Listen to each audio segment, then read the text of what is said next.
আমাকে আমাকে ওর ভালো লাগতেছে না, ওর আমার ভালো লাগতেছে। কন্ডিশন ছিল নাকি? কন্ডিশন বলতে কিছু না আমাদের সম্পর্কে, কন্ডিশনের কিছুই ছিল না। ওর সাথে যে প্রথম সম্পর্ক, ও যখন আমাকে গাড়ি গিফট করছে তখন ওর সাথে আমার কোনো রিলেশন ছিল না। ও আমার গার্লফ্রেন্ড ছিল না তখন।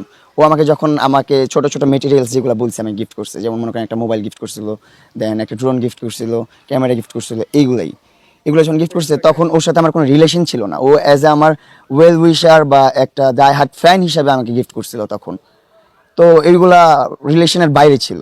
তারপর আস্তে আস্তে ওর জন্য আমার সফট কর্নার তৈরি হয়েছে যে এই মানুষটাকে আমি ভালোবাসি না, বা এই মানুষটার সাথে আমার ওরকম ভালো কোনো রিলেশন নাই, তারপর এই মানুষটা আমার জন্য এত কিছু করতেছে, এত টাকা পয়সা নষ্ট করতেছে, আমাকে ভালো রাখার চেষ্টা করতেছে। তো আমি একটু ওর জন্য কিছু করি, ওর সাথে একটু থাকি, ওকে একটু খুশি করার চেষ্টা করি।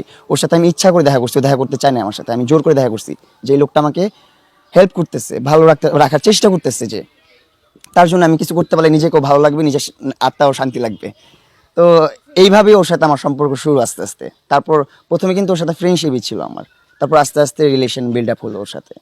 এইটাই শেষ পর্যন্ত আমার একটা, আমি ওর প্রতি অনেক লয়াল ছিলাম, ও আমার প্রতি অনেক লয়াল ছিল। আমি ওর বয়ফ্রেন্ড ছিলাম, আমার গার্লফ্রেন্ড ছিল।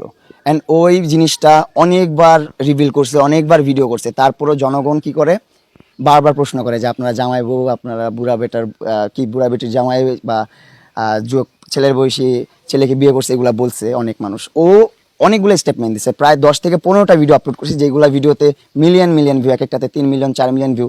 তারপরও কিছু সংখ্যক মানুষ যখন এই কথাটা উল্টা ধরতেই থাকে যে ও আমি বলতেছি আমি করি নাই বিয়ে, তারপরে মানুষ যখন বলে বিয়ে করছি তখন আর মজা লাগে না, তখন বলছি যা তোরা যেহেতু এইভাবে মজা পাচ্ছিস তাহলে এইভাবেই মজা নেই, তাই এইভাবেই মজা চলছে এতদিন।